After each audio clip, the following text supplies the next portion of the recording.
Bom dia, confiéis. Bom dia, Brasil. Primeiro, uma honra imensa estar com vocês nesse ano Fórum dos Comunicadores. Quando falo Bom Dia, Brasil, é porque nós somos 93 fundações de apoio a instituições federais. Estamos em todos os territórios, né? E uma responsabilidade imensa de a gente estar tratando sobre comunicação para as fundações que têm um papel fundamental na vida dessas instituições. Hoje nós teremos um grande prazer e vou contar com cada um de vocês que está assistindo aí. Sabemos, e falo em nome do nosso presidente Fernando Peregrino, que já somos mais de 1000 inscritos, né? Isso nos dá mais felicidade, mais grandeza. E hoje eu tenho assim um prazer imenso de trazer para vocês duas pessoas importantíssimas, tanto do ponto de vista pessoal, mas também do ponto de vista do conteúdo, da formação e do que vai poder compartilhar com cada um de vocês, cada um das fundações. Então aqui ao meu lado esquerdo eu tenho Bruno Gomes, professor, doutor, né? E que tem o prazer de dizer também que faz parte da equipe da comunicação, do núcleo de comunicação da Fundação da FUNCERN. Ao meu lado direito, um querido amigo, professor, inclusive fui aluno dele, professor Tiago Garcia, também um expert nessa área de comunicação. E com vocês, eu, Teotônio Roque, coordenador do Núcleo de Comunicação da Fundação da FUNCERN, e assumindo agora também a coordenação da TV Confiéis. E temos uma missão grande, cada um de vocês, comunicadores das fundações. Vamos revolucionar, vamos tratar essa TV Confiéis para poder chegar em corações e mentes de cada um de vocês. Então, bem-vindos, colegas, e vamos fazer esse bate-papo, essa roda de conversa de forma muito descontraída, muito para chegar muito próximo de cada um de vocês.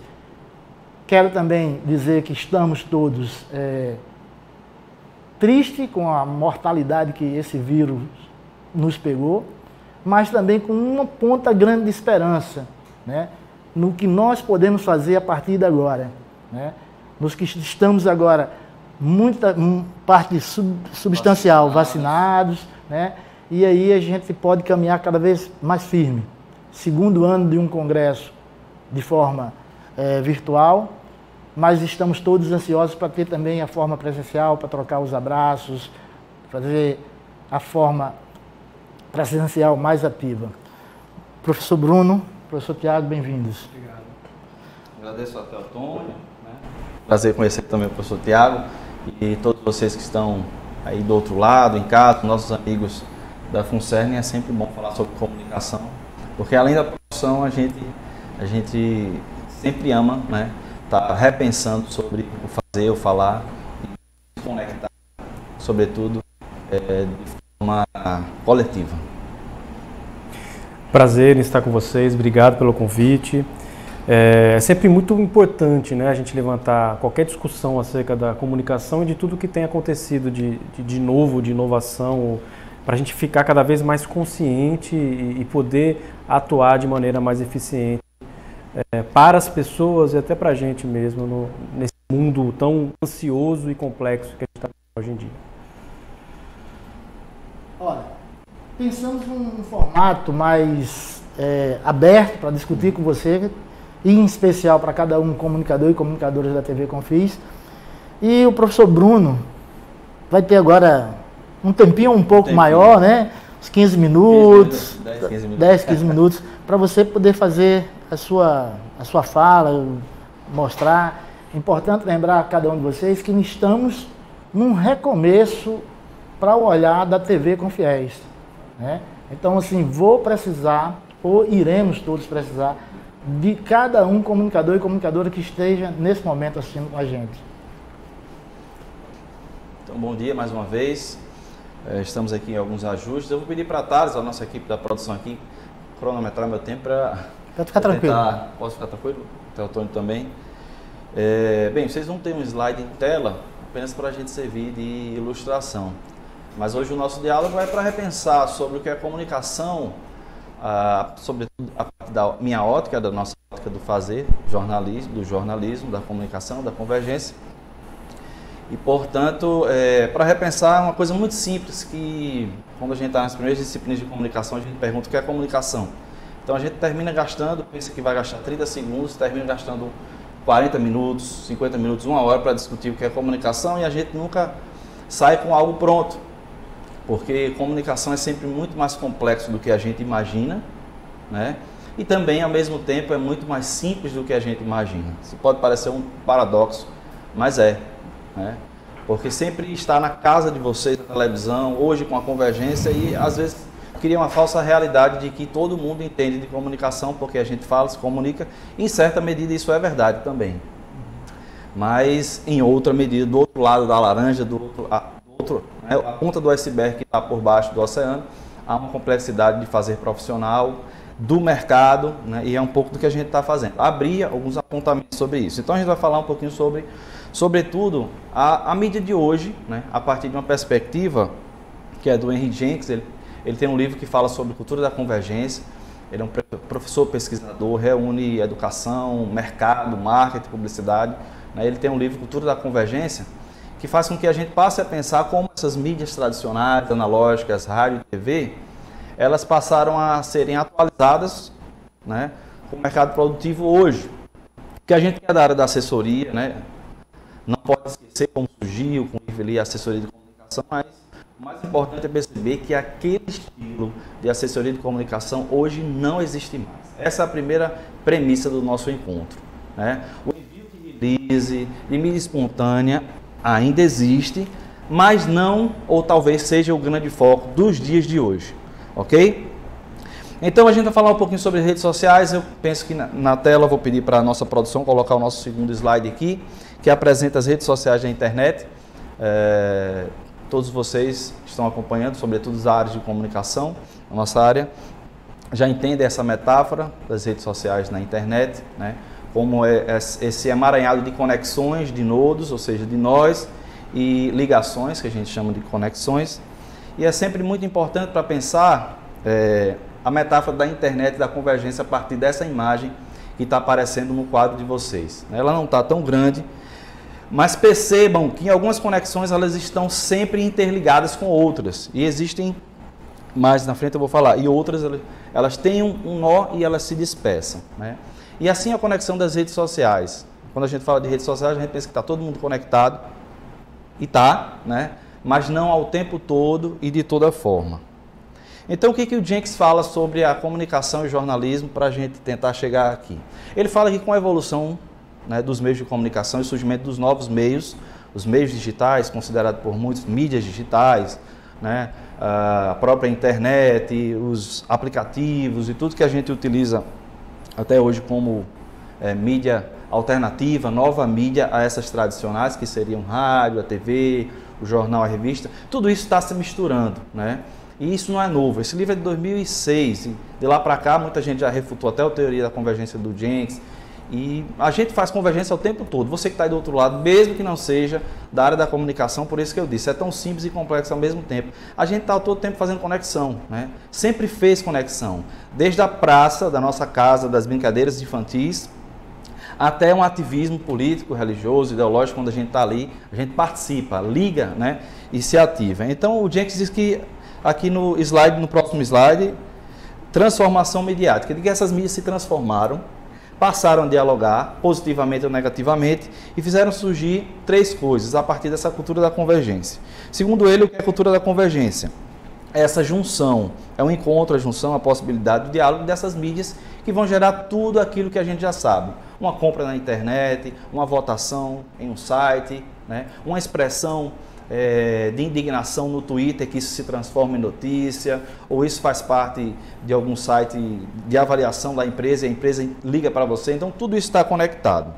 Então essa cultura da convergência fez surgir 3 coisas importantes para pensar, e é sobre isso que a gente já vai no próximo slide, que o Jenkins fala, 3 coisas importantíssimas que fizeram e precisa para que todos nós pensem e repensem o fazer da comunicação institucional, corporativa, qualquer que seja o serviço que a gente preste hoje perante as mídias. Que foi o primeiro tópico, o próximo slide, que fala da cultura da convergência em 3 pilares. O primeiro tópico é a convergência dos meios de comunicação. né? E é isso que eu estou falando. É um caminho sem volta. Aquela pergunta de que quem vai sobreviver, se vai sobreviver, é uma coisa até meio que demodê. Não é isso que a gente está falando. A gente tem que pensar hoje como a gente produz informação via Twitter, via talvez TikTok, YouTube e por aí vai, né?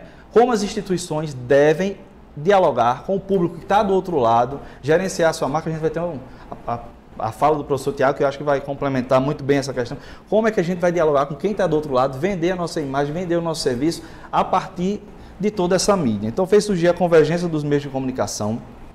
Por consequência, deu para quem está do outro lado, né, a possibilidade de falar para... Antigamente, um anúncio de... Hoje em dia, se você for para um anúncio, talvez, pedi até Tiago para me corrigir, mas a última vez que eu vi um anúncio 30 segundos, 15 segundos em um jornal nacional era questão de R$1 milhão, né? 900 mil, alguma coisa assim. Então, hoje, você com a internet, você tem lugar de fala. Então, a gente diz isso, essa cultura participativa nos deu lugar de fala. Isso é perigoso, mas é importante também, porque democratizou a fala e o espaço da mídia, o espaço público, o espaço digital. E, por consequência, criou a inteligência coletiva. O Jenks dialoga com o Pierre Levy, que é um autor também bastante interessante, que fala sobre digital e tal. Então, tudo isso para pensar o quê? E que a gente não pode, enquanto comunicador, jornalista, primeiro, estar fechado com a nossa formação.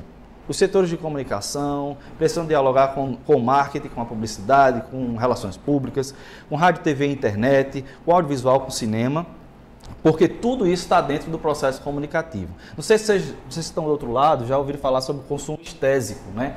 Aí quando a gente fala de consumo estésico, a gente lembra daquela propaganda da Viva, bem clichê, né? Mas o que é consumo estésico? Como a publicidade se utiliza de histórias que vão fazer com que você do outro lado também possa navegar, né? E se pertencer, se divertir com histórias, né? Isso é muito importante. Então, são alternativas que, para as instituições formais, digamos assim, que não anunciam muito no mundo publicitário, no mundo do marketing, mas ainda estão paradas com aquele envio de notícia para os jornais, podem passar a repensar, porque a ciência está fazendo isso. Transdisciplinaridade, complexidade, e a gente no mercado não pode estar diferente, não pode ficar parado na nossa área apenas da comunicação. O que isso pode gerar? Não sei se vocês já ouviram falar também, depois no segundo momento a gente pode falar de outras coisas, outros assuntos interessantes. Mas vejam como essa cultura participativa é interessante. No próximo slide, vocês vão ver uma coisa que aconteceu em 2001, né, de um designer brasileiro, Dino Inácio. Ele fez após o acidente das torres, né, ele soltou pela internet uma arte com Beto do Vila Sésamo, não sei se vocês conhecem. Eu acho que já deve estar aparecendo aí, não está, produção? Uma imagem, essa produção, ele fez uma imagem do Beto e botou o Bin Laden do lado. Gente, entender a complexidade das relações, das conexões, dos nós, da nossa ação, da nossa comunicação na internet é muito maior. Por isso que eu falei que é muito simples e complexo ao mesmo tempo. Veja o que aconteceu. A CNN, quem é a CNN? Né? Sem fazer juízo de valor, todo mundo conhece. Publicou em uma rede dela essa imagem, dentro de uma imagem de fotojornalismo. Está aí para vocês, né? Não sei se dá para ver, mas no canto inferior direito tem essa arte que foi do Inácio, né? Ele fez aqui no Brasil e a CNN no fotojornalismo. Isso foi bater aonde? Do outro lado do mundo, alguém imprimiu um cartaz, um banner, e isso saiu no site. Então isso é mundo conectado, isso é convergência midiática, isso é voz que todos devemos ter e todos devemos lançar a mão para a nossa produção jornalística.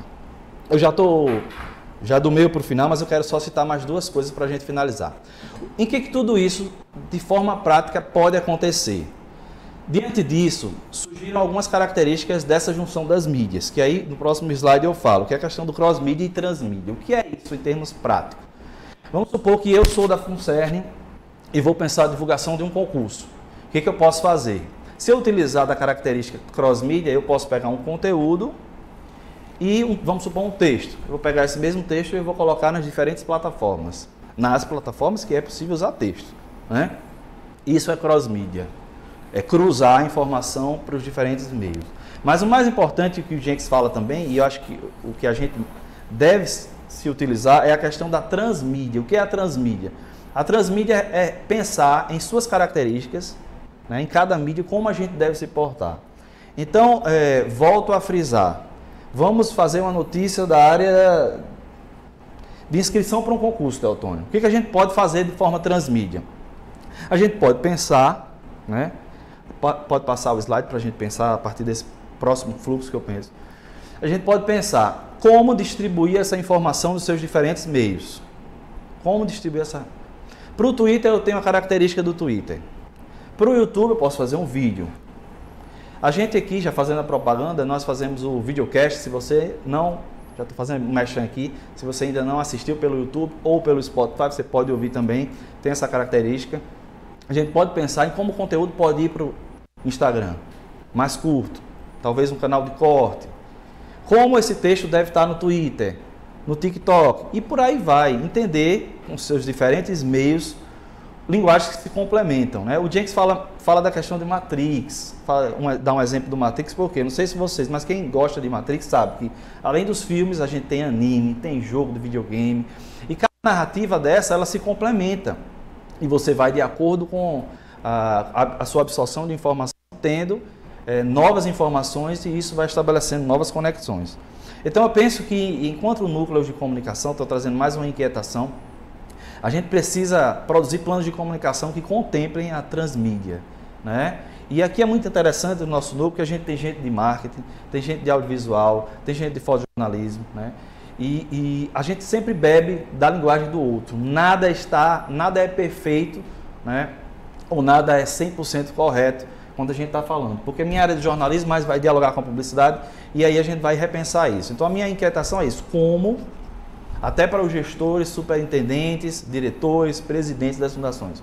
Como a gente pode fazer comunicação e fazer uma comunicação eficaz, se utilizando da nossa marca nos diferentes meios, pensando não só na inserção em um jornal nacional, em um Fantástico, mas sim dialogando com quem está do outro lado, a partir da transmídia e das redes sociais. Isso é um caminho sem volta, isso a gente precisa pensar, tá? Então a minha fala é nessa perspectiva. Aqui eu deixei aí, vocês estão assistindo em casa, apenas algumas inquietações. Então pensar em uma narrativa de cross-mídia ou transmídia é pensar que essa mesma informação pode ir para o site, pode ir para o WhatsApp, né? E aí, por consequência, cada ferramenta ou plugin que eles possam acontecer, Twitter, Instagram, Facebook, YouTube, Spotify, LinkedIn e outros. E outros gêneros e formatos, da nossa perspectiva jornalística, estão sendo formados também. Pode passar o slide. A gente está em permanente transformação. Não sei se vocês já sabem, todo mundo sabe, ou já fez uma live, ou já assistiu alguns stories de alguém. Então, essa convergência midiática e o uso das redes sociais fez surgir, inclusive, né, a produção de notícia via stories, que a gente chama de web stories. É um gênero jornalístico que está sendo discutido, planejado, e muitas mídias já estão, inclusive, utilizando, né, um formato jornalístico que você vai passando. Né? Quem é da área sabe um pouco do que é a construção da notícia, né? Diz o que foi, onde foi, como foi, isso tudo com aquelas imagens curtas, e aí a gente vai navegando, porque é um caminho sem volta. Algumas pessoas vão ser informadas com essas estruturas, outras vão ser informadas pela televisão, outras vão ser informadas pelo Twitter e por aí vai, né? Não sei se está aparecendo, produção, está aparecendo esse slide que fala do exemplo de Web Stories? Não, esse daí, pronto. Inclusive o próprio Google acabou de criar um plugin para a gente produzir, né, essas Web Stories. E aí a gente vai pegar essas Web Stories e jogar dentro dos nossos sites. Vocês verem que não sou eu que estou falando, não é um curso de jornalismo, né? É o Google, quem está, pelo menos, trabalhando com as nossas informações aí, com Big Data e tempestades de informações. Então, tudo isso, para exemplificar, também eu trago uma pesquisa, para finalizar a minha fala, né, essa minha inquietação de hoje, só para a gente ver como esse hábito convergente, essa dinâmica social de produção de conteúdo na internet, de informação de jornalismo, ela tem mudado a recepção de conteúdo de forma digital. Essa Global Web Index fez uma pesquisa em 2019, né, na pandemia, realizou com internautas de 16 a 65 anos nos Estados Unidos e também no Reino Unido. Essa pesquisa ela dialoga com muitas pesquisas que foram feitas no Brasil para identificar como as pessoas, pelo meio digital, estão consumindo informação. Vocês já estão aparecendo para vocês, mas fala um pouquinho sobre as gerações e como elas estão consumindo, né? Não sei se está em tela, está em tela. Vocês vão ver as gerações de 57 a 44 anos, né? Com o uso ainda muito voltado para o jornal impresso. Depois a gente pode disponibilizar esse conteúdo, falar um pouquinho mais, né? 38 a 56 anos, também já passando para as redes sociais da internet, o streaming e deixando de lado o broadcasting, né? Rádio, a televisão. Em resumo, uma grande parte desses consumidores estão consumindo 51% já diante de videogames, jornal impresso, rádio e tantas outras mídias digitais ou analógicas. A gente está no caminho sem volta para a produção de vídeos online, em qualquer que seja a plataforma, YouTube, Instagram, TikTok, o que for. Então é uma coisa que para a parte da produção de notícia, para o jornalismo, para quem está produzindo conteúdo digital, é um caminho sem volta. Ou a gente dialoga com essas pessoas, porque a gente sabe que há uma forte decisão, né? E exatamente é isso que é a convergência. Quem está do outro lado participa do conteúdo e quem está em cima também participa. Ou a gente vai ficar aqui na produção de notícia. E tudo isso resume a esse próximo slide que eu finalizo a minha fala. Próximo slide. Né? Acho que está aparecendo um slide que volta para aquela primeira imagem do sistema, do nodo, dos nós, do universo das redes sociais. A gente pode repensar essa minha inquietação às redes sociais de vários níveis. E essa própria metáfora de entender redes sociais pode ser os nossos setores de comunicação, Teotônio. A gente pode pensar na parte central ali, as redes sociais de uma maneira mais centralizada, onde as nossas decisões, elas atingem apenas um ponto e ali eles se firmam. Isso acontece nas redes sociais também. A gente pode pensar uma gestão da informação de uma maneira mais concentrada, ou a gente pode pensar que são 3 imagens ali que eu coloquei para vocês que estão em casa, de uma forma distribuída. Pensar a nossa imagem institucional, a produção de conteúdo nas redes sociais, o diálogo com o rádio, TV e internet também. Talvez seja mais interessante pensar nesse terceiro tópico aqui, que é a descentralizada, que mesmo descentralizada, não deixa de lançar a mão para todas as pessoas que estão interligadas ao nosso processo comunicativo. Então, agradeço mais uma vez a minha fala, e eu acho que é isso, a gente precisa sempre repensar, e a minha fala é isso, tentar pensar o nosso cenário e as possibilidades atuais da comunicação. Ok, Bruno, obrigado. Bruno traz para a gente alguns números, e eu queria, falando para 93 fundações, dizer que nós administramos só nesse ano 20 mil projetos, e o quanto, né, é importante a gente comunicar, dizer o que está sendo feito. Então, cada um que está assistindo agora vai perceber que, quando se trabalha com dinheiro de pesquisa, com dinheiro governamental, com outras, você precisa ter uma prestação de conta do ponto de vista financeiro. Mas também você precisa e tem o dever de ter uma prestação de conta do ponto de vista social, de mídia, né, de publicizar o que está sendo feito, né? Então, nesse sentido, só para passar a palavra agora para o nosso professor Tiago Garcia, deixar claro a importância de que a gente tem um papel fundamental para com a sociedade de publicizar os fazeres das fundações. E dentro desse papel fundamental está a comunicação. Então é necessário a gente ter uma comunicação mais eficaz, mais eficiente, né, mais proativa. E nesse sentido a gente quer construir uma rede de comunicadores junto com todos vocês, né, Brasil inteiro, e a gente tem um potencial incrível, tanto de gente com talento como de assuntos, né, de obrigações. Professor Tiago, bem-vindo, muito obrigado por estar aqui. Sei que é um dia especial, agradeço de coração. Obrigado. A palavra é sua. Obrigado, Antônio. A fala de Bruno, muito relevante nesse sentido do entendimento do transmídia, né? Eu venho de um contexto bem interessante, onde eu me formei em jornalismo e passei muito cedo a atuar em publicidade. Então, no primeiro semestre de faculdade eu já Eu já tinha entrado dentro de uma televisão para trabalhar no setor de marketing. E a publicidade já era um sonho. Desde criança eu brincava de fazer publicidade. E eu consegui juntar nesse tempo algumas inquietações das duas áreas, do jornalismo e da publicidade. Eu costumo falar hoje em dia para os meus alunos em sala de aula o quanto é fundamental a leitura de Jenkins, principalmente cultura da convergência, cultura da conexão também, mas cultura da convergência, onde lá atrás, em 2006, 2007, ele já apontava para tantas coisas e tantas tendências que hoje a gente está vivendo de maneira muito intensa.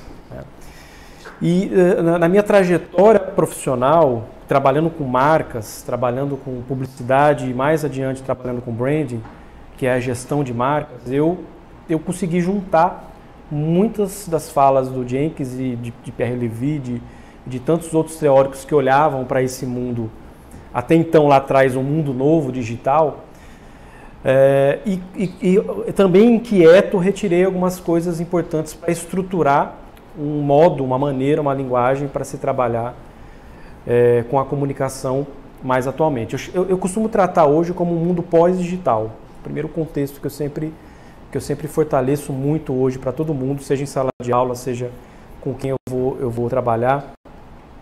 Não podemos mais tratar o digital como algo extraordinário. O digital é ordinário. Nós estamos conectados, não tem mais volta. Nós temos já algumas gerações que nasceram, né, os nativos digitais, que para eles isso é mais do que natural.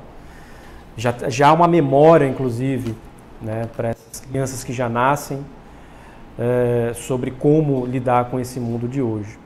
Então, eu costumo dizer que esse mundo pós-digital, antes de tudo, ele precisa ser entendido, né? Porque a gente foi obrigado, a gente foi empurrado, somos empurrados em algum momento no digital, toma aí, experimenta, tá aí a internet, agora se vira. Acho que a nossa geração, quem está na casa dos 30 e poucos anos, 40, viveu muito isso, né? A gente não sabia, simplesmente não sabia. Eu lembro que em 99, quando eu entrei na universidade, era justamente quando ali estava Matrix, sendo lançado primeiro filme de Matrix, e a gente começou a viver essa coisa do que era o viral, do que era as partes da narrativa que o Jenkins falou mais adiante, né? De o Matrix, um fã transformar Matrix numa série, ele por si só o fã, os blogs começarem a falar, né? E daqui a pouco a gente tinha um emaranhado de redes de informação sobre um assunto, mas que não necessariamente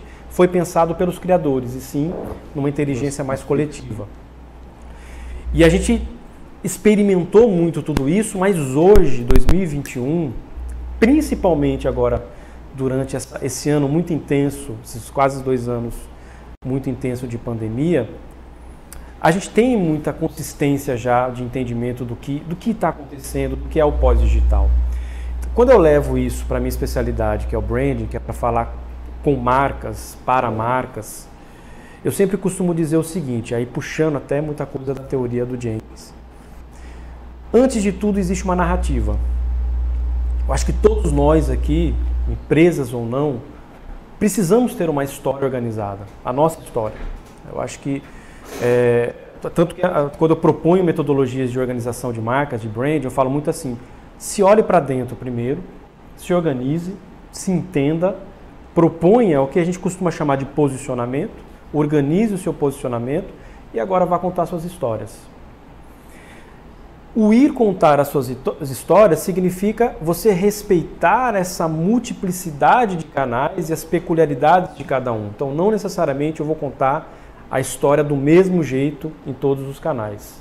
Eu acho que esse tem sido o grande ponto de inflexão, a grande importância hoje que muitas marcas ainda não entenderam. O que a gente ainda vê, o que predomina é a réplica, né? Você replica a mesma mensagem do mesmo jeito nos meios sem respeitar.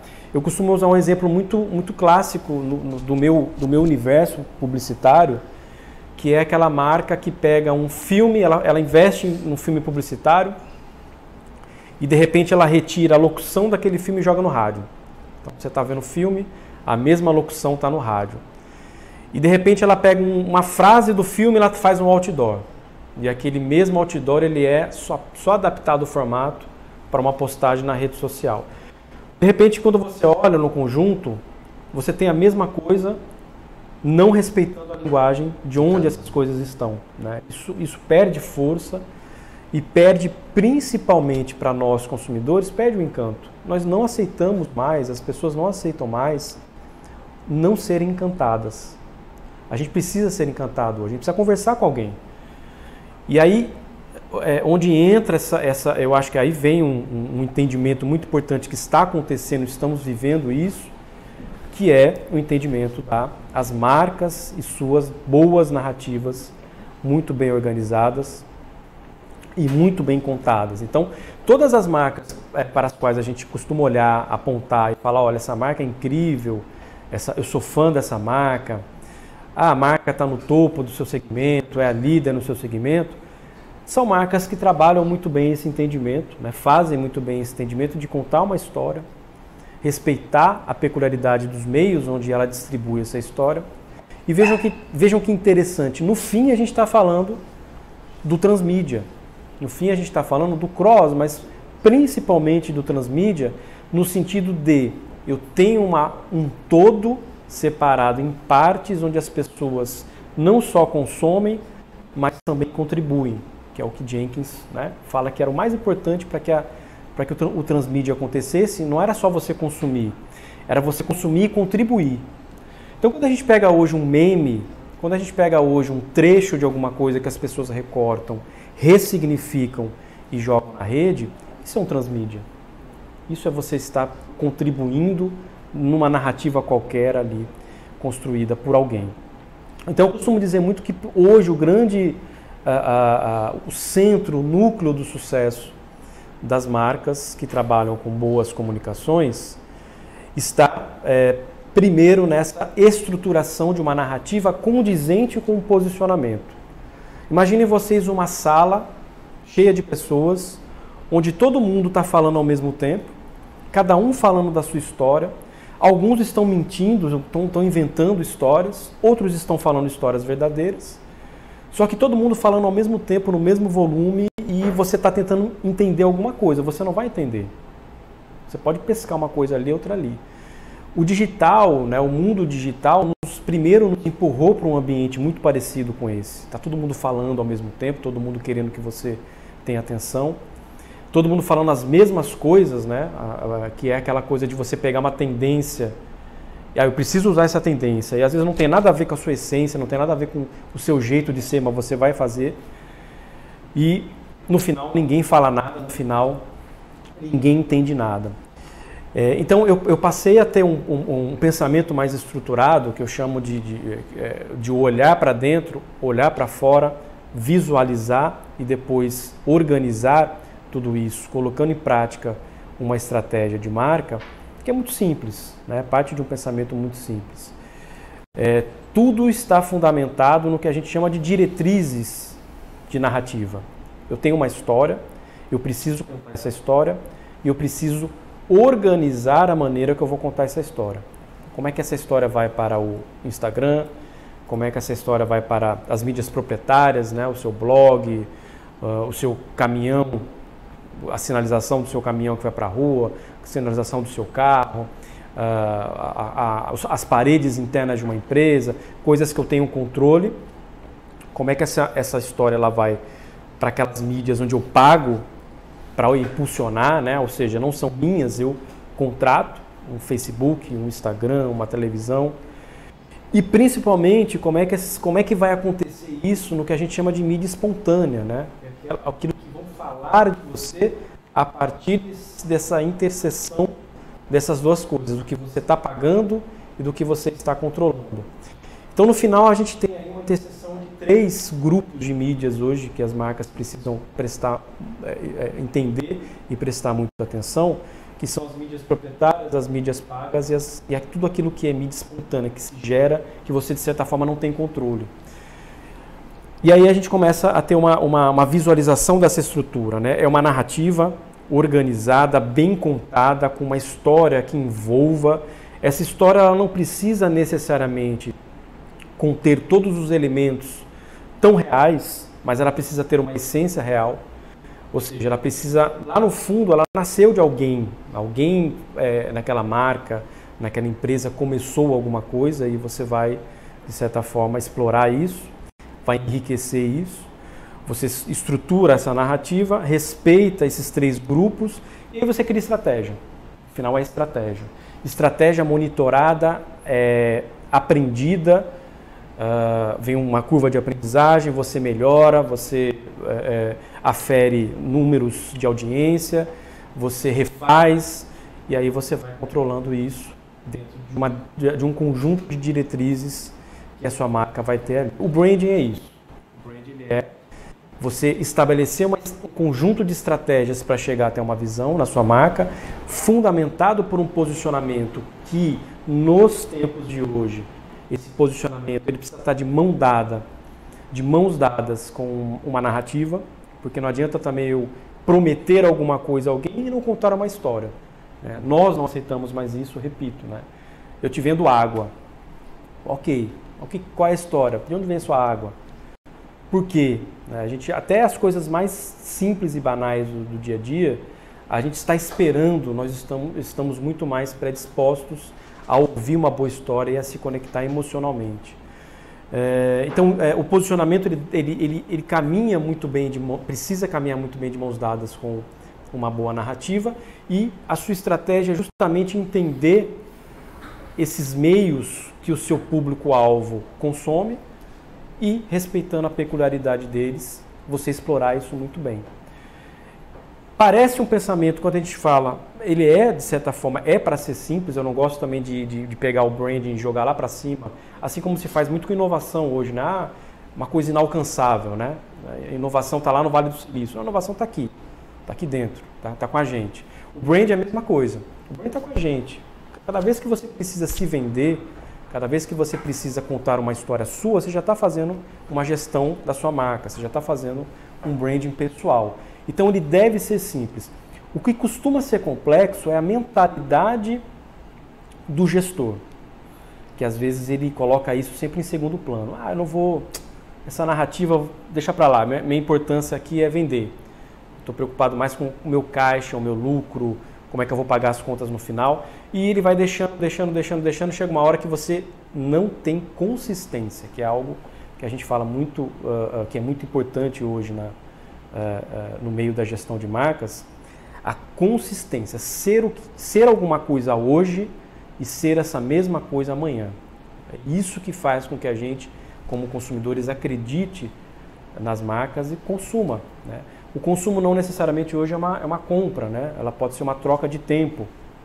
Nós somos hoje os maiores, nós consumimos o nosso maior tempo com o Instagram, com rede social, com o WhatsApp. O WhatsApp você não paga nada, mas somos grandes consumidores desse produto. Né? Por quê? Porque existe uma narrativa muito bem construída pelo, até então agora, Facebook e agora Meta, né? De que estamos inseridos no mundo de rede. Né? Então ele tem ali, ele divide, né? A rede do dia a dia, que é o WhatsApp, a rede das imagens, da sua vida feliz, do seu ego ali no Instagram, e as discussões e as comunidades ali no Facebook. Ele soube entender muito bem e construir uma narrativa de certa forma e pegou todo mundo. É difícil um cidadão hoje, uma pessoa que não esteja dentro dessa narrativa do Instagram. E aí ele vem hoje do Facebook, do Meta. E aí ele vem hoje para, de novo, algo que Jenkins já falava lá atrás, isso é uma coisa que eu sempre falei em sala de aula, eu falo até hoje. É um erro nosso imaginar que o mundo digital, quando a gente conheceu, quando a gente entrou, seria só digital. Tudo seria no digital. A gente começou a ficar mais maduro no entendimento de que as coisas podem começar no digital e terminar no real, ou não digital, ou o contrário, começam no real, terminam no digital. Né? Isso é a convergência. E o metaverso, né, que está sendo agora tão falado e começará a ser implementado, é o auge disso. Será a nossa interação máxima com tecnologia máxima, de estarmos ao mesmo tempo no virtual e no real. Eu acho que, para mim, a genialidade de quem está por trás ali, dos engenheiros, de todo esse tempo de pesquisa para se chegar aos produtos que vão ser lançados do metaverso, está, vejam que interessante, lá na base do Jenkins de 2007, onde ele já olhava para o mundo que se apontava ali, onde ele falou, ó, convergência. Vai chegar um momento que nós estaremos totalmente inseridos num pensamento de convergência, de colaboração, de inteligência coletiva e principalmente da convergência dos meios. Então, o que a gente passará a viver nesse momento agora, e as marcas precisam estar atentas a isso, eu tenho falado muito esses dias que será a próxima grande revolução, assim como o smartphone foi na nossa vida, nas nossas vidas há um tempo atrás, né? A forma que a gente vai interagir. Então, possivelmente o próximo evento aqui daqui 5 anos, os próximos eventos, possivelmente a gente vai estar aqui conversando com uma plateia totalmente virtual, mas com uma qualidade incrível, interagindo sem a necessidade de estarmos todos no mesmo ambiente, mas com um nível de realidade muito grande, né? Então, vejam que é uma construção que o transmídia, a convergência vem apontando, a teoria vem apontando, e hoje a gente passou a viver isso de maneira muito mais intensa. Então, acho que eu gosto muito de também fazer a provocação, né, a reflexão, em cima até do que o Bruno falou,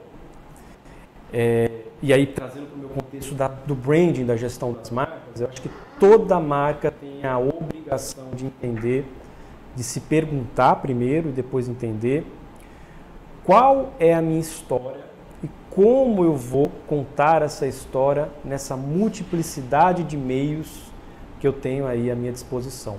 Não necessariamente copiando os outros, não necessariamente usando apenas uma tendência de maneira vazia, mas usando a minha essência, entendendo o meu posicionamento, declarando o meu posicionamento, explorando o máximo de uma consistência para que as pessoas acreditem. Marca é uma promessa. Esses dias eu ouvi uma frase brilhante que marca é uma promessa que se renova todas as manhãs. Até uma padaria, um pão que a gente compra todo dia, se eu não acredito no dia seguinte que eu vou comprar, eu já não compro mais. Uma água, a mesma coisa, um carro, qualquer bem ou serviço nos promete alguma coisa e essa promessa ela é renovada a cada dia. E isso está mais difícil, porque tem muita gente prometendo, tem muita gente contando boas histórias.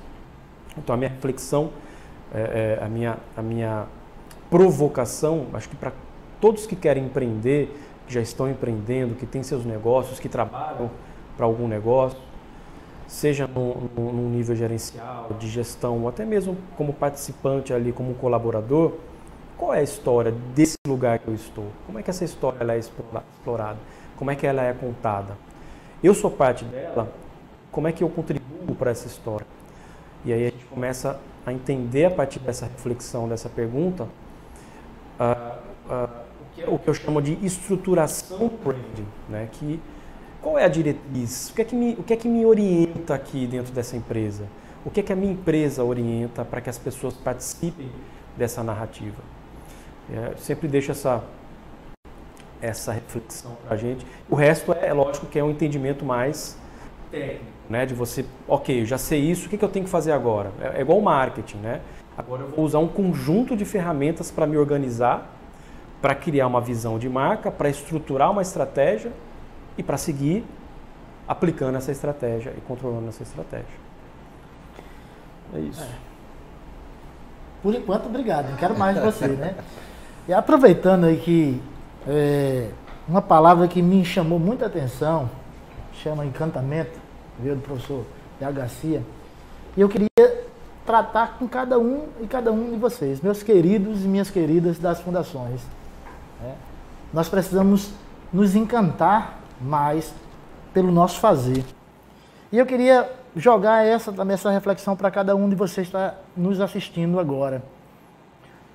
Tiago falou que no futuro, eu espero que esse futuro chegue mais rápido ainda, a gente vai poder ter uma participação mais efetiva.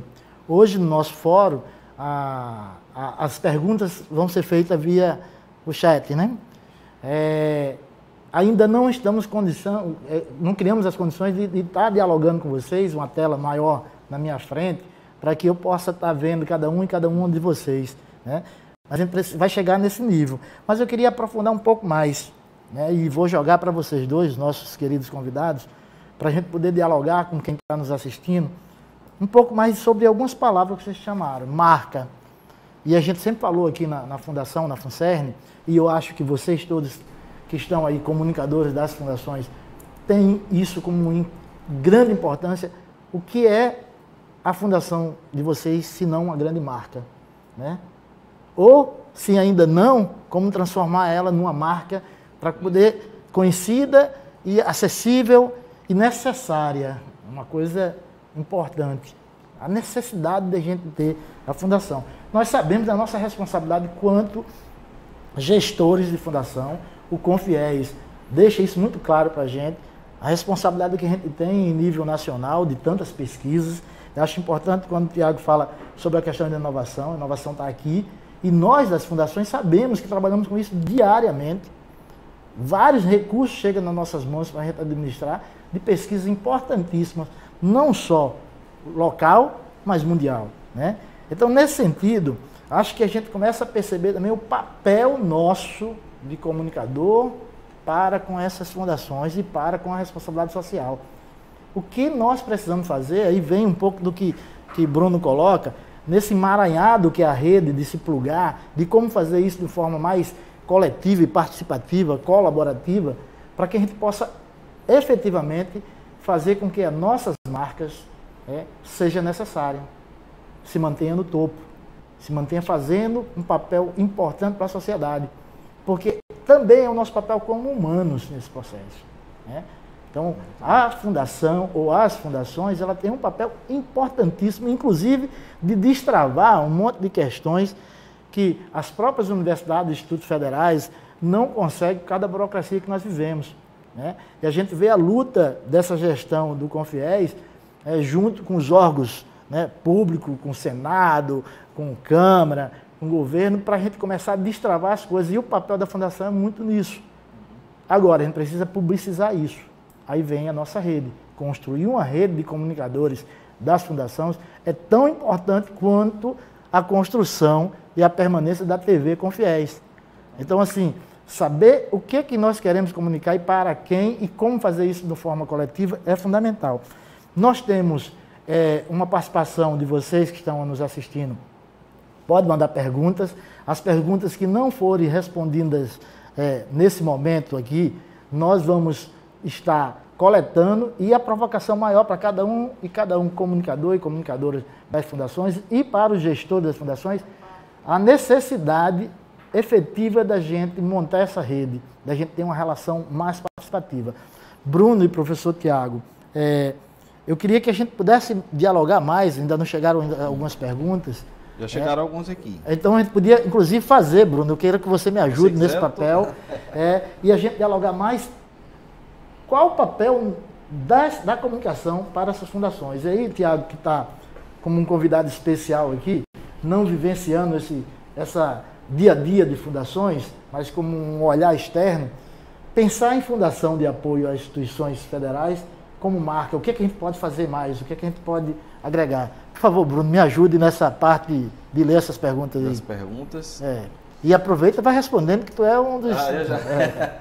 Mas vamos fazer a conexão, né? A rodada aqui. A primeira é Júlia Fernandes. Ela fala: olá, palestrantes, importante o encontro, traz diversidade para os próximos encontros, hein? Fica a dica.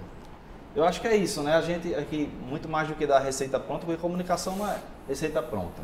A gente usa método, técnica, estratégia, tática, mas sempre a se adaptar às situações, ao mercado, ao consumidor, à marca. E realmente a gente pincelou aí, professor Tiago, e acredito que eu possa também ter apontado vários caminhos, Antônio, para que a gente possa, dentro daquela metáfora das redes, não aquela que tem um nó, está descentralizada e morre, mas aquela que está sempre tentando se conectar, querendo se conectar, estabelecendo uma rede forte, faz com que, outra pergunta eu faço para todos os comunicadores, a gente cria uma rede de comunicadores dos confins. A gente estabeleça de forma forte um diálogo semestral, né? encontros virtuais, para que a gente possa ter a TV e as redes sociais dialogando. Quem sabe, um exemplo prático, eu nem estou falando de transmídia, eu estou falando uma questão cross-mídia mesmo. Se a gente cria um card, professor Tiago, de uma campanha, e consegue o mesmo card, 91 fundações do Brasil todo, no mesmo dia e horário, a repercussão dessa mensagem é diferente do que só o Instagram do Confis publicar em um momento, né? E ainda mais com novas funcionalidades. Hoje o Instagram possibilita que você coloque o parceiro, né? Você marque o parceiro. Recentemente a gente fez isso. O IFRN e a FUNCERN fizemos a mesma publicação no mesmo momento. Foi postado nas duas redes sociais, impulsionados. O que está curtindo lá, o pessoal que está curtindo na rede deles, entra na nossa rede. E o que estão curtindo e comentando na nossa rede, entra na rede dele. Isso é a comunicação e a estratégia. Então, acho assim, temos muita coisa para falar, mas esse seria um exemplo. Vou voltar só à pergunta, porque já falei bastante. Então, Júlia Fernandes falou, olá palestrante, e falou da diversidade de temas que podem ser explorados em outros encontros também. Perfeito. Inclusive, cortando, mas vamos fazer disso aqui um grande bate-papo, Tiago. Você pode entrar a hora que você quiser e é importante nisso. Dizer para a Júlia Fernandes, que nós temos, inclusive, a obrigação de fazer isso, de a gente estar mais conectado e não só pensando num congresso anual. Esse papel da rede, ela precisa ser perene, né? Tiago, por favor. Eu falo o seguinte sobre marca. A marca, a gente tem uma percepção, a gente é condicionado a ter uma percepção errada do que é a marca. Marca, a gente considera muito aquela coisa de é algo que eu compro de uma marca. Tá? Comprar um produto ou um serviço de uma marca, essa percepção, a gente cresce com isso. Eu nunca esqueço que a primeira palavra, por incrível que pareça que a minha filha falou, foi Petrobras. Petrobras, porque a difícil, a avó dela trabalha, a avó dela trabalhava na Petrobras. E primeiro ela falava onde a vovó trabalha, ela viu um BR do posto, onde a vovó trabalhava, onde a vovó trabalhava. Então a gente cresce com esse universo das marcas, né? As marcas de brinquedos, os jogos, e a gente acaba consolidando esse pensamento. Mas eu gosto de ampliar um pouquinho. Marca, na verdade, e fica até mais simples de entender, é uma percepção. Perceber algo de alguma maneira. É o que nos marca. Quando eu percebo algo bem, eu vou ficar bem marcado, né? Essa coisa fica bem marcada para mim. E quando eu percebo algo ruim, do mesmo jeito essa coisa se torna marcada para mim. Quando a gente entende que marca é uma percepção ou um conjunto de percepções, a gente pode levar aí para uma abrangência de conceitos sobre as coisas que possuem e devem possuir percepções é gigante. Uma pessoa tem uma percepção, precisa ser percebida, um produto, uma caneca, uma organização, uma fundação. Então, quando a gente leva para esse entendimento da percepção, começa a ficar um pouco mais fácil.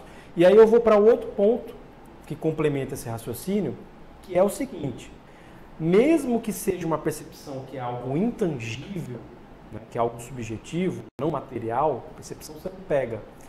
Mas ainda assim eu preciso ter documentado um conjunto de diretrizes que vão ajudar as pessoas a perceberem melhor essa marca. Então, qualquer tipo de organização precisa parar, discutir e organizar quais são as suas diretrizes de marca. Em todos os sentidos. Como é que a minha marca aparece numa caneca? Como é que uma pessoa atende um telefone? Como é que o meu conteúdo, por padrão, vai ter linguagem? E eu começo a ampliar essas diretrizes a ponto que eu ganho identidade. Então as pessoas vão falar, isso aqui é da FUNCERN. Agora eu estou enxergando o que é a FUNCERN. Essa repetição organizada vai criar uma identidade e aí a gente monitora isso. Essas diretrizes elas precisam ter um acompanhamento de que as pessoas estejam seguindo. Mas aí vem uma coisa bem mágica que eu gosto muito que acontece. Quando você organiza essas diretrizes e faz com que elas sejam aplicadas de maneira onde as pessoas se sintam bem aplicando essas diretrizes, você chega num momento que vai estar todo mundo querendo fazer parte dessa organização e, naturalmente, ela se torna um colaborador, embaixador dessa organização, dessa marca. É assim que nasce o Harvard, é assim que nasce o MIT, né, que são aquelas organizações educacionais que transcendem ali as suas regiões e são faladas no mundo inteiro. Não é só pelas suas notoriedades no que fazem, mas é porque todo mundo que está ali dentro participando entende muito bem quais são as suas diretrizes e contribuem para que essa percepção cresça cada vez mais de maneira positiva. Então, para nunca mais, eu acho que a gente esquecer, marca é uma percepção e para se criar uma percepção, precisamos de diretrizes. Precisamos respeitar diretrizes. É isso. Perfeito. A gente já começa a ter uma interatividade maior aqui, várias perguntas. E eu vou de novo pedir para ajuda aqui para Bruno. E é importante, Bruno, a gente tentar também falar de onde está vindo a pergunta, as pessoas. Tem a Mônica Isabel, né? Mônica Isabel Martins Pacheco. Tem a Helena, que está aqui perguntando um pouco, ela é da Fugibit, acho que é assim, fala. A Ivana Barreto, vamos tentar. E aí tem uma pergunta aqui que eu achei interessante também, que é um pouco de como funciona vocês aí. Gente, aqui a gente está falando FUNCERN, porque como eu fui escolhido para coordenar esse fórum, nós estamos na casa da FUNCERN, mas quando fala FUNCERN pode pensar em todas as fundações, porque a ideia é a gente replicar essa ideia da unidade, né, dessa rede. Nós temos uma responsabilidade imensa quanto fundações, né, e vender a marca, por chamar a palavra vender, também é vender o nosso fazer correto, né? E a responsabilidade, de novo, eu falo muito dessa palavra porque nós temos uma responsabilidade social muito grande quando fala-se em fundação. Porque nós recebemos muito recurso, Tiago e Bruno, recursos públicos, né? E recursos públicos nada mais é do que meu, seu e de todos os outros. Então a responsabilidade para dizer o que foi feito com esse recurso, né? Quais são... Perante a opinião pública. Sem dúvida, é uma prestação de conta. E a prestação de conta, mais uma vez eu falo, assim, já falava isso com as diversas vezes que eu tive em reunião com o Peregrino, não é só o papel e as notas contábeis. Né? Hoje a gente precisa mostrar o que fez, que benefício isso chegou a trazer para a sociedade. Então, nesse sentido, eu vejo, assim, a revolução que o Tiago fala, eu vejo na necessidade também da gente revolucionar quanto rede. Eu vejo um potencial, não sei se vocês todos da comunicação que estão aí do outro lado percebem isso, mas quando o Bruno fala, se a gente pensar um card, uma notícia, e a gente publicar nas 93 fundações, o impacto nacional disso é enorme, né? Mas também eu vejo a possibilidade da gente distribuir conhecimento, compartilhar conhecimento entre os comunicadores, né? Porque eu vou estar aprendendo com vocês todos, vocês vão estar aprendendo com expertise nossa e de outros. Fortalece a rede toda, né? Fortalece a rede. E eu acho que a gente tem como missão, vou chamar ainda esperançoso, pós-pandêmico, né, pós-pandemia, essa missão da gente construir efetivamente uma rede, né? É lógico que os comunicadores, eles não são fixos, não são eternos, mas a ideia da comunicação coletiva, colaborativa, essa sim pode ser permeada e ser fixa. Então a gente precisa se ajudar mais como comunicadores e criar encontros nossos, formação nossa, aí respondendo um pouco da pergunta de como é feita uma equipe, né? Aqui na Fundação era uma equipe, né? E a gente começou a mudar isso para equipe. E a nossa intenção, e aí eu tenho certeza que o presidente do Confiéis, o Fernando Peregrino, tem esse objetivo também, é que a gente possa compartilhar conhecimento, dar formação, receber formação e a gente ser mais eficiente e eficaz nas nossas comunicações, quanto Fundação e quanto Conselho. Isso. Por favor. Mariana Conrado, da Fundep. Aqui estamos em um projeto da nova marca, metodologia exclusiva, realizado 100% internamente. Ano que vem podemos compartilhar. Então, a pergunta ou informação é bom a gente levantar também e trazer esses informes e notícias, porque isso também nos deixa feliz que outros núcleos, outros setores de comunicação estão pensando. Acho que foi a Monique que fez essa pergunta de como é composto o setor de comunicação de vocês e como seria o ideal. Acho que a pergunta aí, né, porque vai depender muito do gestor. Posso fazer aqui a pergunta? Pode fazer. Tiago, como seria o ideal pensando um gestor, Tiago, um departamento de comunicação? E aí eu faço assim uma pergunta, só um jornalista dá conta? Pois é, inclusive isso é uma discussão que vem sendo debatida, né, levantada muito no âmbito da gestão de negócios. Quem é essa figura? Né? Qual é o perfil desse gestor hoje para cuidar de um departamento de comunicação, um departamento de marca? Eu costumo dizer que pode ser qualquer pessoa com qualquer formação. Agora, as habilidades, né, o que a gente chama as skills, elas precisam ser um conjunto que englobe uma visão macro. Então, eu preciso entender muito de processos relacionados à comunicação. Dos processos mais básicos, o que é a comunicação, como é que ela funciona, aos processos um pouco mais complexos, os ferramentais, os metodológicos. Quando eu falo que pode ser qualquer pessoa, eu conheço gente que é formada em biologia, que trabalhou fazendo gestão de equipe criativa. Não tem problema.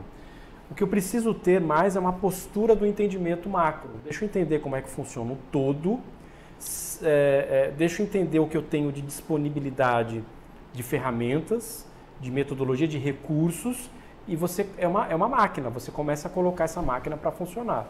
Né? Então, sim, pode ser um jornalista, mas esse jornalista, ele alguns requisitos vão ser exigidos dele, né? E principalmente requisitos ligados a processo.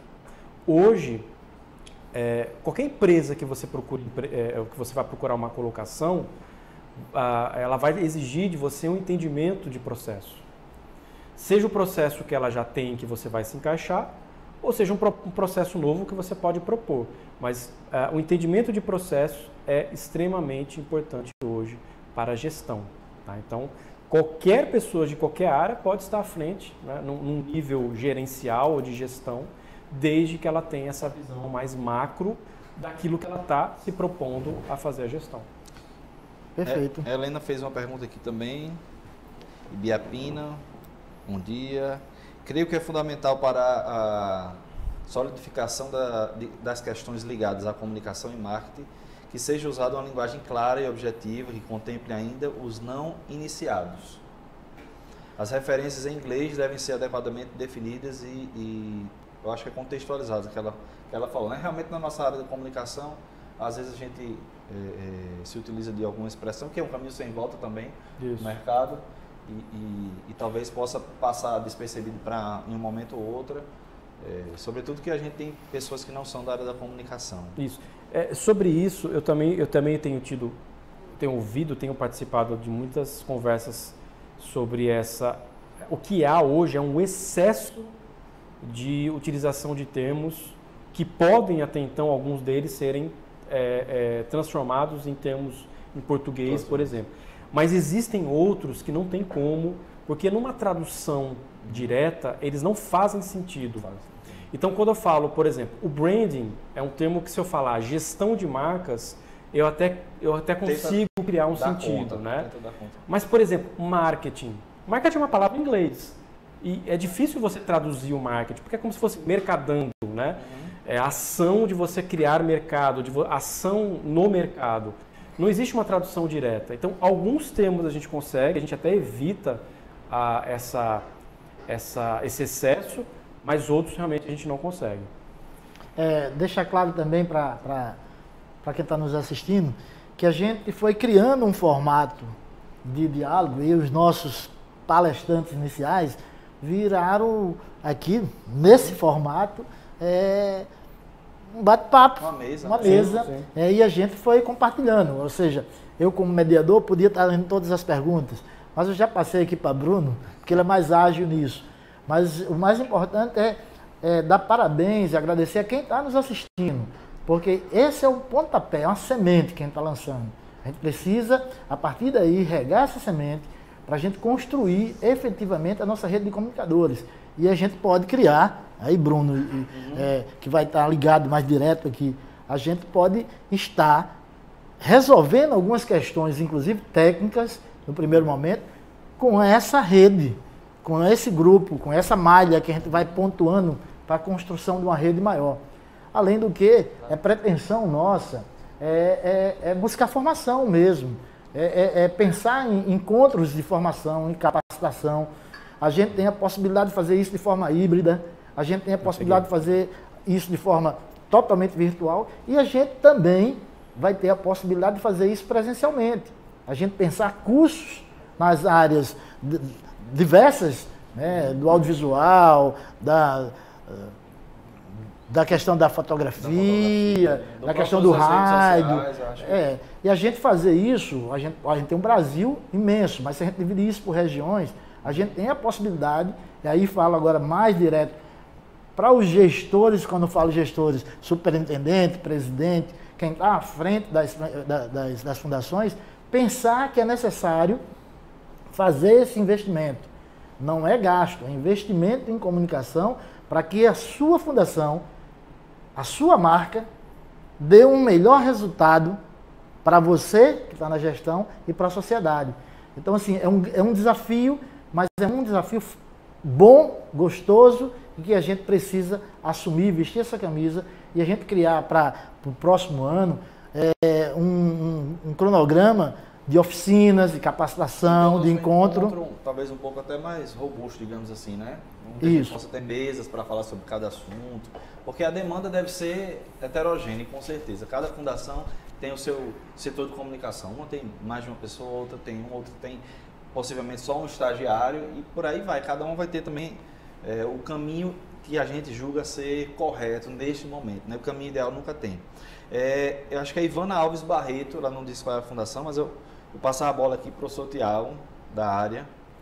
Eu acho que talvez vou perguntar o que é e aí depois como poderia se aplicar. Vou adaptar a pergunta dela, mas ela fala assim, como trabalhar o storytelling em humanização de marca de uma fundação? Então, o que seria storytelling e alguma possibilidade de resposta para isso? Ótimo. O storytelling nada mais é que você, de maneira metodológica, contar uma boa história. O storytelling, a gente costuma dizer que a base do storytelling é a base do ser humano. Desde que o homem precisou pintar as paredes da caverna para repassar o conhecimento para os outros ali, contando o que acontecia naquela região, evoluindo para uma conversa ao redor de uma fogueira, evoluindo para a descoberta da prensa, onde a gente começou a imprimir e repassar o conhecimento, e isso foi ficando cada vez mais sofisticado. Então, eu costumo dizer que o auge do storytelling hoje é aquela ideia de que a gente passa grande parte das nossas vidas sentado ou deitados assistindo uma série, uma novela, um filme. Olha que ponto chegamos, né? Antigamente se vendia colchão dizendo que compre um bom colchão que você passa um terço da sua vida dormindo. Hoje eu falo assim, a gente passa um terço da vida deitado assistindo série, né? Porque é assim que vem funcionando as coisas. Então o storytelling, ele é uma estrutura metodológica de você criar uma narrativa com personagens e conflitos e trazer as pessoas, o seu público, para dentro desses conflitos, onde ele se enxergue e passe a querer fazer parte ali do consumo das partes dessa narrativa. Então, storytelling é contar uma boa história com bons personagens, onde as pessoas se identifiquem com os personagens e os conflitos geralmente são muito parecidos, são conflitos reais. Então, quando eu, por exemplo, vou fazer uma ideia bem simples aqui.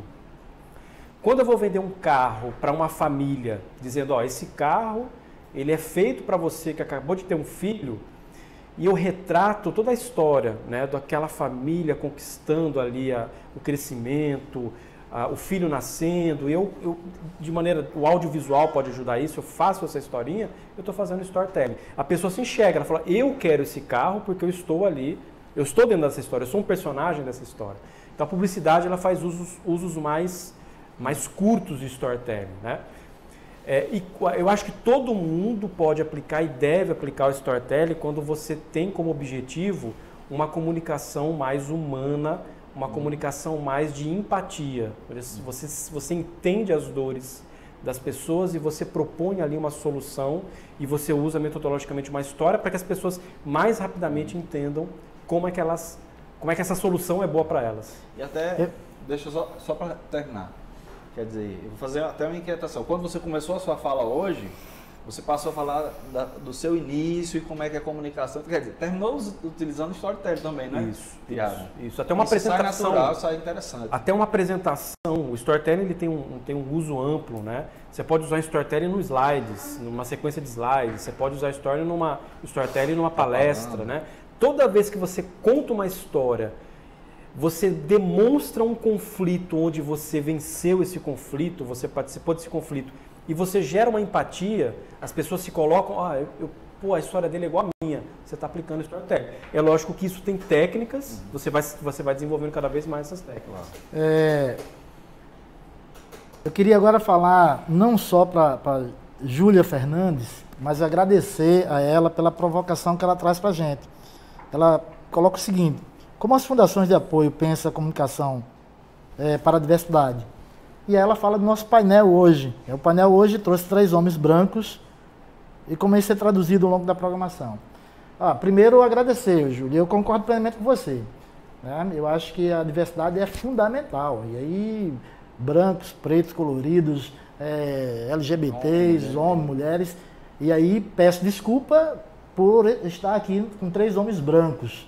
Não é a nossa pretensão e nem vai ser, como também internamente no nosso núcleo de comunicação a gente pensa na diversidade, inclusive no fazer e no compromisso com a sociedade. E a nossa sociedade hoje não cabe mais esse tipo de coisa.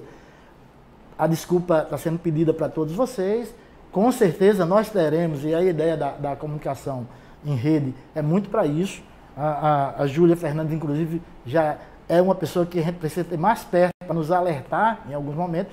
Isso aqui foi emergencial, Júlia, assim, não é uma desculpa, mas eu concordo com você e não é objetivo nem da rede de comunicadores que a gente quer formar, nem do Confiéis, né? A diversidade é muito bem-vinda, sabe? Eu sou um homem branco mais feio daqui, mas tranquilo, tudo bem. Vamos lá. Obrigado, Júlia. Vamos para frente. Mário Arthur também, né? Não sei se você está aí com a de Mário. Não. Como tornar acessíveis as ferramentas de transmídia de uma fundação? Se o acesso à internet em algumas regiões onde as próprias fundações atuam ainda é deficitário. Eu acho que... Eu queria só entrar nisso. Tem algumas perguntas que é um pouco maior até do que a gente poderia ter. E aí eu uso muito uma frase da minha vida, e tanto Júlia como ele vai perceber, que o caminho se faz o caminhar, né? Primeiro, a gente tem um papel fundamental, porque a gente trabalha com muitos recursos, volto a dizer, que precisa ter uma resposta social maior. Depois, a questão de acessibilidade, que inclui também as pessoas com necessidades, né? As pessoas com necessidades especiais, cabe nesse contexto. Cabe, a gente ainda não, que a gente precisa chegar nisso. Como é que a minha comunicação da minha fundação está tratando as pessoas com deficiência, né? Ou a pessoa com deficiência. Além do mais, a questão global, internet, a gente está discutindo 5G, né? Os caras estão vendendo aí. Como é que isso chega? E aí cabe também o meu compromisso como cidadão, né? A gente está vivendo aí um descaso, que nós perdemos... Cortes. Não, além dos cortes, perdemos vidas, porque algumas pessoas ainda têm uma visão muito fechada, né? Compromisso social, os governos, ou o presidente, vocês sabem muito bem disso, não quero aprofundar isso. Ou seja, alguma resposta depende da nossa mobilização, não só dentro da comunicação das fundações, mas na nossa mobilização social mesmo. Por isso, mais uma vez, agradeço a Júlia o toque em relação à diversidade, a ter mulheres aqui, a ter negros, mas a gente pode construir isso ao longo. Com certeza, o Congresso, a gente está abrindo fórum só, o Congresso, nós vamos ter mais diversidade. E quem sabe a gente pode aumentar. Por exemplo, um tema importantíssimo de ciência, tecnologia e inovação, nos tempos de hoje, é o conceito de pós-verdade, de fake news, né? E a gente não citou, também não houve pergunta, mas dialoga perfeitamente com o que você falou. Que tipo de discurso está sendo gerado, construído, para você criar um descrédito de uma ciência? De quem traz a vacina, de quem traz a solução e de quem cuida da gente, literalmente, né? É uma coisa a se pensar enquanto instituição, enquanto Confis, enquanto fundações.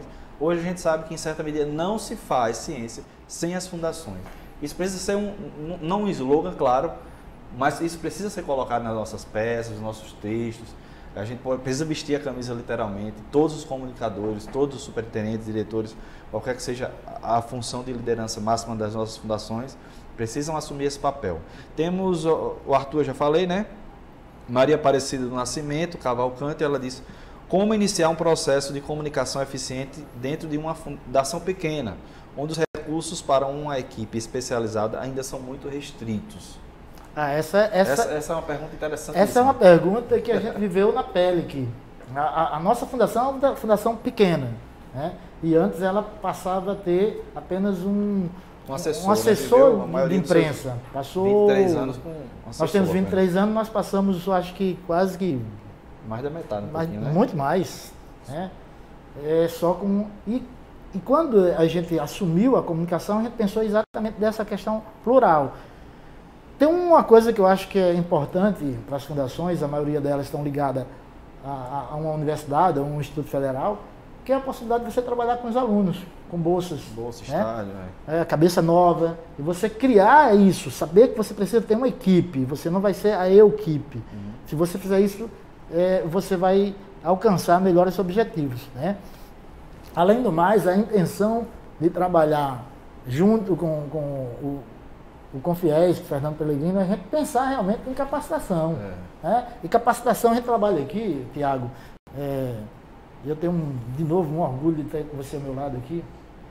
A gente fala muito da estética do desespero. Acho que essa frase eu quero batizar como, não é minha, mas não sei nem quem fala. Nós trabalhamos muito na estética do desespero. Sabe? Ou seja, o que é que tem para fazer?